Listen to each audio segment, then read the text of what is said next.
அவங்க உங்க கூட பேசினா உங்களுக்கு கொஞ்சம் அமைதியாக இருக்கும் அப்படிங்கிற மாதிரி. இன்னும் பேசாமல் இருக்காங்களேங்கிற அந்த ஒரு சின்ன கலவரம் இருக்குது உங்களுக்குள்ள.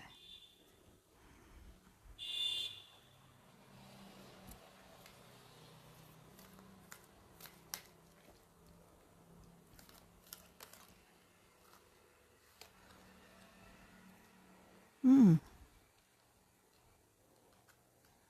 ம்ஹ்ம். இருங்க மறைச்சிருவோம். ம்.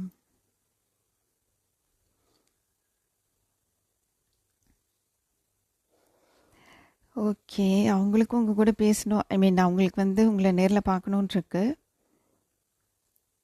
ஆனால் உங்களை நேரில் பார்க்கணுங்கிறதோ இல்லை உங்க கூட பேசணுங்கிறதோவே ஒரு என்ன சொல்கிறது முடிவெடுக்கணுங்கிற மாதிரி இருக்குது அவங்களுக்கு.